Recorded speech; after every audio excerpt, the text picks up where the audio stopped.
Sir, మౌనానికి Gautam బుద్ధునికి గల సంబంధం ఏంటి? మౌనానికి గౌతమ్ బుద్ధుడికి ఉన్న మంచి సంబంధం ఏంటంటే, గౌతమ్ బుద్ధుడు ఒక రాజవంశంలో పుట్టాడు, ధనం ఉంది, అన్నీ ఉన్నాయి. అన్నీ వదులుకొని ఎక్కడ జ్ఞానం పొందాడు తను?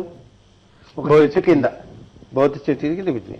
కానీ అతను చేసిన మన విశ్వంలో ఎన్ని చోట్ల దాన్ని ప్రచారం చేశారు, అంటే ప్రోపకాండా చేశారు. దాని తర్వాత తను ఫాలో అయిన వాళ్ళు కూడా చాలా మంది ఉన్నారు. అందువల్లే ఒకప్పుడు గౌతమ్ బుద్ధుడిని ఒక అతను అడిగాడట.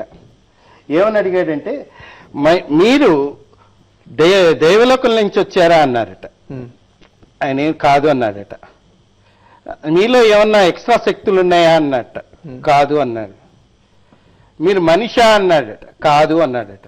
ఫైనల్గా ఏమన్నాడంటే, అతను కోపం వచ్చి, నువ్వెవరో ముందర చెప్పవయ్యా అన్నట్ట కోపంతో. అతను చిరునవ్వుతో, నేను మనసున్న మనిషిని అన్నాడట. అక్కడ శాంతం హెల్ప్ చేసిందా మౌనం? ఇది అంటే ఎప్పుడైతే మనం కొన్ని విషయాలకి, అనవసరమైన విషయాలకి ఇంపార్టెన్స్ ఇస్తుంటే వాళ్ళకి సరెండర్ అయిపోయి మనం పరిజ్ఞానాన్ని కూడా తక్కువ చేసుకుంటే అయిపోతుంటుంది. ఈ నాలెడ్జ్ ఎప్పుడైనా ఇప్పుడు వాడుకోగలుగుతారో, చాలా మంది ఏంటంటే నాకు నాలెడ్జ్ ఉంది, నేను చదువుకున్నాను, కాలేజీలలో బాగా చేశాను అనుకుంటారు. నాలెడ్జ్ అనేది ఒక్క రోజులోనూ మీ జీవితాంతం నేర్చుకోవాల్సిందే. మీ జీవితాంతం పెరుగుతూనే ఉండాలి. ఎప్పుడైతే మీరు చేస్తూ పోతూ ఉంటారో మీకు వెళ్ళే మార్గాలని ఆటోమేటిక్ గా, అందుకనే వైకుంఠపాళిలో చూడండి, పాములే ఉంటాయని చెప్పి భయపడుతూ ఉంటే ముందరికి పోలేము. ఎగరేసే నిచ్చెనలు కూడా ఉంటాయి. ఆ నిచ్చెలను పైకి వెళ్తున్నప్పుడు ఎంత ఆనందం కలుగుతుంది. అప్పుడు ఆ ఆనందమే మీ మౌనానికి మార్గం అవుతుంది. అప్పుడు అతన్ని చూసి నేర్చుకోరా, ఎంత బాగా చేశాడు, ఎంతకి నుంచి ఏ స్థాయి నుంచి ఏ స్థాయికి వచ్చాడు అంటారు. గుడ్ మార్నింగ్ సార్, నా పేరు లక్ష్మీకాంత్, నేను బీటెక్ ఫస్ట్ ఇయర్ చదువుతున్నాను. సార్, ఇప్పుడు మీరు అన్నారు కదా, అంటే తప్పు చేసినప్పుడు వాళ్ళు ఏం తప్పు చేసినా మీరు ఊరుకొని ఉండాలన్నారు అప్పుడు ఆ టైం ప్రకారం. కానీ మనకు జరగాల్సిన పరిణామం జరిగిపోయింది.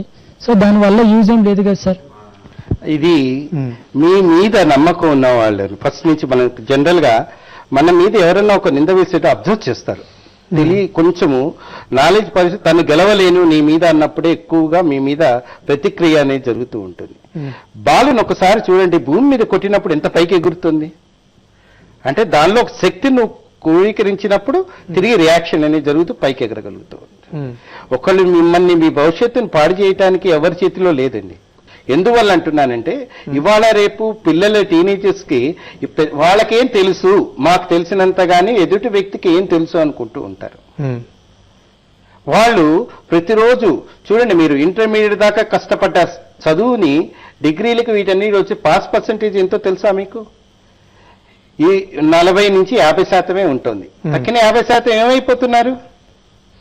ఈ వీళ్ళలో తెలియని మార్గాలకి వేరే వాటికి అట్రాక్ట్ అవటము, వేరే వాళ్ళు చెప్పిన దానికి రియాక్ట్ అవటము, ఇవన్నీ చేయటం వల్ల కొన్ని పోతున్నాయి. అంటే నువ్వు చేరింది ఏంటి?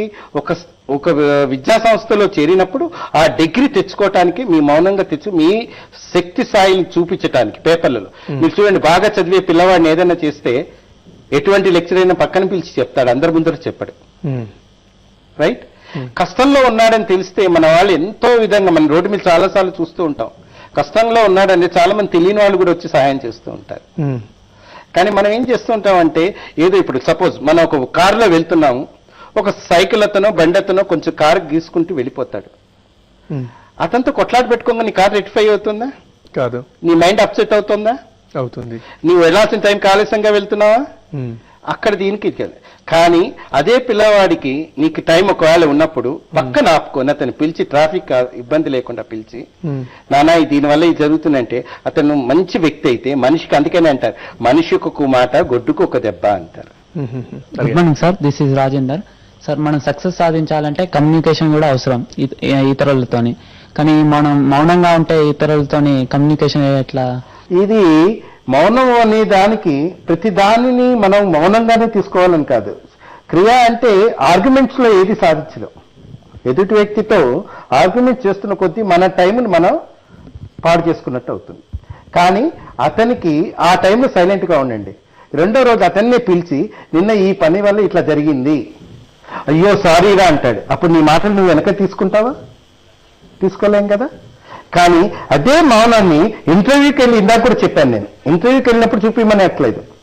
ఏ పరిస్థితులు, ఏ స్థానంలో ఎక్కడ చెయ్యాలో అక్కడ చేయటం చెప్పి మనం నేర్చుకోవాలి.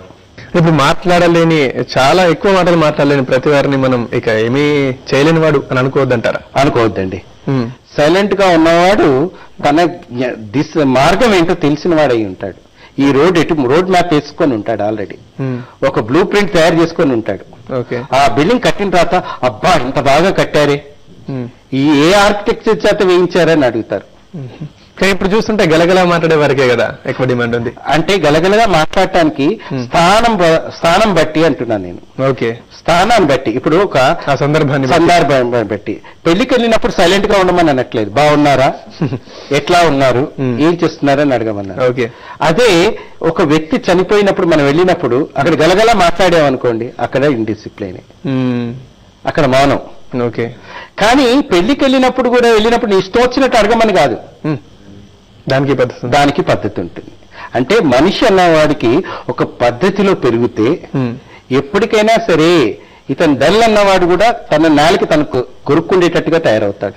అయ్యో అప్పుడు నాకు తెలియక అన్నానే ఇతను ఇంత విజ్ఞానవంతుడా, ఇట్లాంటివి కనుక్కున్నాడా, ఇవన్నీ తెలుస్తుంటాయి. మీ సైంటిస్టులు అందరినీ చూడండి, వాళ్ళందరితో కలిసి ఇష్టం వచ్చినట్టు తిరగలేదు.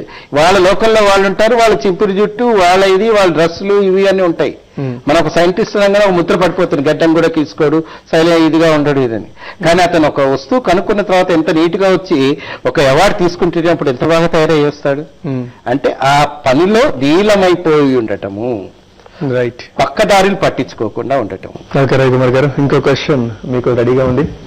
Sir my name is Kashi sir. మామూలుగా మనిషిలోని ఎక్స్ప్రెషన్స్ ని బయట పెట్టాలంటే మామూలుగా మాటలు అనేవి అవసరం. అట్లాంటప్పుడు నిశ్శబ్దంగా ఉండటానికి వీలు కాదు సార్. అలానే కాకుండా ఇంటర్వ్యూస్ అటెండ్ కావాలన్నా, దేనికైనా కానీ ఏది ఫైండ్ అవుట్ చేయాలన్నా కూడా కమ్యూనికేషన్ అనేది చాలా ముఖ్యం. మాట్లాడుకుంటే ఏ పని జరగదంటారు కదా సార్, అలాంటప్పుడు ఏం చేయాలి? ఇది ఎందుకే నేను చెప్పింది, కొన్ని మనం సందర్భాలు ఇందాక కూడా చెప్పాను, ఇది సందర్భాలను బట్టి. నెక్స్ట్ థింగ్, ఇంటర్వ్యూకి వెళ్ళేటప్పుడు నీ దగ్గర అన్ని మెటీరియల్ సరిగ్గా ఉండి నీ దగ్గర అన్ని ఉన్నాయనుకో, నీ మనసు అలజడిగా ఉండదు. ఓ 10 నిమిషాలు ముందర వెళ్ళిపోవటం, అన్ని కనుక్కొని చేసుకుని ఉన్నావు అనుకో, ఆటోమేటిక్ గా ఒక చిరునవ్వుతో ఆన్సర్ ఇస్తావు. అదే నువ్వు అలజడి పొందావనుకో, తపన పొందావనుకో, నీకు తెలియకుండానే తప్పులు దొల్లిపోతూ ఉంటాయి. ఎదుటి వ్యక్తి ఇంటర్వ్యూ ఎవరు చేస్తుంటారో అతను మనకన్నా కొంచెం తెలివైన వాడు ఉంటాడు, ఓ పర్సనల్ తెలిసిన వాడు ఉంటాడు. అందుకని కొన్ని చోట్ల చూడండి, నువ్వు కొంచెం కంటిన్యూగా 10 సెంటెన్స్ మాట్లాడమనగానే యు ఆర్ సెలెక్టెడ్ అని చెప్పి పంపిస్తారు. ఎందువల్ల? కమ్యూనికేషన్ అక్కడ ఉంది, అక్కడ అవసరం కమ్యూనికేషన్. అక్కడ సైలెంట్ కాదు. కానీ మనం నేను అనేది ఎక్కువగా అంటే మిత్రులతో, ఫ్రెండ్స్ తో ఉన్నప్పుడు చాలా సరదాగా ఉంటాం, ఫ్రీగా మాట్లాడతాం. మరి వేరే చోటుకి వెళ్ళినప్పుడు ఎందుకు బిగిసిపోతున్నాం? మరి అక్కడ బిగిసిపోకుండా ఉండాలి, మనం సరదాగా ఉండాలి, చేసి చక్కగా మాట్లాడుతూ ఉండాలి. మరి అక్కడ ఉండట్లేదు. అంటే మనం అనవసరమైన చోట, సైలెంట్ గా ఉండవలసిన చోట ఎక్కువ ఎనర్జీని స్పెండ్ చేయటం వల్ల అసలైన చోట వాడుకోలేకపోతున్నాం. కపిల్ జెట్స్ ఏ రకంగా యూజ్ చేసుకోవచ్చు? అదొక ఎక్స్ప్రెషన్ గా యూజ్ చేసుకోవచ్చు. మీరు ఇప్పుడు ఎవరైనా ఉన్నారు, ఇద్దరు పిల్లలు కొట్లాడుతూ, మన పిల్లలే కొట్లాడుతూ ఉంటున్నారు. ఫస్ట్ మీరు తొందరపడి మీరు ఏమి ఇవ్వద్దు జడ్జిమెంట్. వాళ్ళు చెప్పిన తర్వాత ఒక నిమిషం ఆగండి, మీరు ఫస్ట్ రిలాక్స్ అవ్వండి. అప్పుడు ఆ ఇద్దరికి కూడా మీ మీద గౌరవత పెరుగుతుంది. మీరు తొందరపడి సమాధానం ఇవ్వరు, ఆలోచించుకొని వీళ్ళకి ముందర జరిగినవి ఇవన్నీ చదివి వీళ్ళ భవిష్యత్తుకి ఎట్లా ఉపయోగపడుతుంది. అందుకే గురువు అంటారు. గురువు భవిష్యత్తు గురించి ఎక్కువ ఆలోచిస్తూ చెప్తూ ఉంటారు. ఒక పాట పాడేవాడు మధ్యలో కొంచెం ఆపండి, మళ్ళీ అదే మొదలు పెట్టమంటే కష్టమైపోతుంది. అంటే మనం ఒక స్టీరియోఫోనిక్ గా ఉండకుండా, మనం చేస్తున్న దీనికి ఎవరైనా చెప్పంగానే ఒక్కసారి ఉద్రేకపడకుండా, మన కామన్ సెన్స్ కూడా వాడుకుంటూ మనం చెప్పే నేర్పుతుంటే అదొక నువ్వు మంచి జడ్జిలాగా నీకు ఎప్పుడైనా వాళ్ళ కష్టాలు వచ్చినా నీ దగ్గరకు వచ్చి అడగటానికి అవకాశం ఉంటుంది. రైట్ రవికుమార్ గారు, ఇంకో స్టూడెంట్ మిమ్మల్ని క్వశ్చన్ అడుగుతారు ఇప్పుడు. Morning sir, my name is G Gopal Reddy. ఇప్పుడు ఒక లక్ష్యాన్ని సాధించాలంటే అది నిశ్శబ్దం ఎంత అవసరమో కమ్యూనికేషన్ కూడా అంతే అవసరం అంటారు కదా సార్, అది మీరు ఎట్లా? అంటే నిశ్శబ్దం అనే దానికి ఎట్లా అంటే, నిశ్శబ్దంలో మీరు తీసుకోవాల్సిన చనువుగా, ఒక వ్యక్తితో చనువుగా ఉండాల్సిన టైం ఇప్పుడు చనువుగా ఉండాలి. ఒక వ్యక్తికి ఒక విద్య నేర్పుతున్నప్పుడు ఒక స్థితి కొంత లైన్ అనేది ఏర్పరచుకోవాలి. ఇది తెలుసుకోవాలి. అన్ని చోట్ల అరిస్తే పళ్ళు కావు. అన్ని చోట్ల ఇదే. మౌనంగా ఉంటే మీరు వస్తున్నారు అనగానే మీ కంటి చూపుతోనే తెలిసి వాళ్ళ మార్గాలు వాళ్ళు వెళ్ళి తీసుకుంటారు. ఓకే ఓకే రవికుమార్ గారు, నెక్స్ట్ ఇంకో స్టూడెంట్ మిమ్మల్ని క్వశ్చన్ అడుగుతారు. Good morning sir, Naveen Kumar నా పేరు. సార్ మీరు అది సైలెంట్ అనేది వాయిలెంట్ కంటే ఒక్కొక్కసారి డేంజర్ అని అంటుంటారు. సో మీరు సైలెంట్గా ఒక్కొక్కసారి సైలెంట్గా ఉండాలి అని కూడా అంటుంటారు కదా, మరి ఇది ఎలా సాధ్యం? అంటే మౌనం ప్రమాదకరం కాదా? ప్రమాదకరం కాదు నాన్న. కొన్ని విషయాలలో, అన్నిటి విషయాలు, ఒక ఇల్లు కాలిపోతుంటే మౌనంగా ఉండమని అనట్లేదు, అక్కడ చేయాల్సిన పని చేయాలి. ఒక బస్సులోంచి ఎవరైనా వ్యక్తి కాలు జారి పడిపోయినప్పుడు లేపటానికి మౌనంగా నాన్న అప్పుడు చాలా మంది చాలా సలహాలు ఇస్తారు. ఇంతకుముందు ఇతను కూడా ఎక్కువ ఉంటాడు, ఎక్కడో పడి ఉంటాడు, కానీ సలహా ఇచ్చేటప్పుడు ఇట్లా ఎక్కకూడదు, ఇట్లా చేయకూడదు, ఇట్లా చంద చెప్తూ ఉంటారు. అంతను వెంటనే రియాక్ట్ అయ్యాడనుకో, నీ కర్మను నువ్వే పోతావరా అని చెప్పి వెళ్ళిపోతారు. ఓకే, అక్కడ సైలెంట్ గా ఉండి వినండి. తప్పు చేసింది అప్పుడప్పుడు మనలో పొరపాటు జరుగుతుంటాయి. మనిషి అన్నవాడు చేసిన పొరపాటు తిరిగి చేయకూడదు, తెలుసుకొని దాన్ని మళ్ళీ అప్గ్రేడ్ చేసుకుంటూ పెరుగుతూ ఉండాలి. రవికుమార్ గారు అయితే ఒకటి ఫస్ట్ నుంచి అంటూ ఉంటారు, గొప్పవాళ్ళు తెలియని వాళ్ళు ఎప్పుడు మాట్లాడరు, అసలు మాట్లాడిన వారు మౌనంగా ఉండేవారే గొప్పవారుగా అవుతారు, వదరుబోతులు ఎక్కువగా మాట్లాడేవారు గొప్పవారు కారు అని అంటూ ఉంటారు. ఇందులో ఏది నిజం? నిజమా అసలు? ఇది నిజమేనండి. ఇది ఎట్లా అంటే, కంచు ఎంతో శబ్దం ఇస్తుంది, దాని విలువ ఎంత? తక్కువ. బంగారం ఎక్కువ. మరి ఆ శబ్దం ఇవ్వదు కదా, ఇవ్వదు. కానీ విలువ అంటే సైలెంట్ గా ఉన్నంత మాత్రం నీ విలువ తగ్గిపోతుందని కాదు, నువ్వు చేసే పనిని బట్టి నీ విలువ వస్తుంది. Okay okay right. లాస్ట్ గా రవికుమార్ గారు, చివరిగా హెచ్ఎంటీ వ్యూయర్స్ కి మీరేం చెప్తారు ఈ మౌనమే ఆయుధం గురించి? ఈ మౌనమే ఆయుధం అనేది ఒక గురువు పాఠం చెప్తున్నప్పుడు మౌనంగా విని దానిలో కావాల్సినవి చేసుకోవటము. ఒక పని చేస్తున్నప్పుడు దానికి మనం అసాధారణంగా ఎక్కువగా మనీ ఖర్చు పెట్టకుండా ఎంత మినిమైజ్ చేస్తూ తక్కువ డబ్బుతో ఎక్కువ లాభాన్ని పొందటం. నెక్స్ట్ థింగ్, టెక్నాలజీని తెలుసుకొని పర్ఫెక్ట్గా వాడటము. మీకేమన్నా సమస్యలు ఉన్నప్పుడు ఆ సబ్జెక్ట్లో ఉన్న ఎక్స్పర్ట్స్ దగ్గరికి వెళ్ళి మాట్లాడటము. అంతేకాని ఎక్కడ పడితే అక్కడికి వెళ్ళిపోయి మన ఇష్టం వచ్చినట్టు మాట్లాడుతూ ఉంటే మనం రిసీవ్ చేసుకోవాల్సింది. అందుకని చెవులు ఎప్పుడు ఓపెన్ గా ఉంచమంటారు, బాగా వినండి. అందుకే దేవుడు ఒకటే నోరిచ్చారు, తక్కువగా మాట్లాడండి. కళ్ళని రెండు ఇచ్చాడు, మంచిని చూడండి అని. ఈ తెలుసుకున్న రోజునాడు నిశ్శబ్దంని ఛేదిస్తూ మనం పైకి వెళ్ళగలుగుతాం. రైట్, ధన్యవాదాలు రవికుమార్ గారు. మౌనం ఆయుధం గురించి చాలా చక్కని సహకరించినందుకు. చూసారుగా, రవికుమార్ గారు ఇప్పుడు చెప్పారు, కానీ వేమన ఎప్పుడో చెప్పారు. అల్పుడెప్పుడు పలుకు ఆడంబరము గాను, సజ్జనుండు పలుకు చల్లగాను, కంచు మోగునట్లు కనకంబు మోగున, విశ్వదాభిరామ వినురవేమ అని.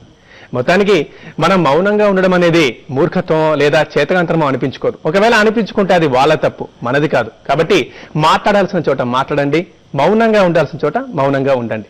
మౌనాన్ని మనం ఆయుధంగా చేసుకుంటే మంచి భవిష్యత్తు మన సొంతమవుతుంది. ఇది ఇవాళ కపిల్ చట్స్ జయహం సక్సెస్ మంత్ర. మరో చక్కని టాపిక్ తో రేపు కలుద్దాం. నమస్తే.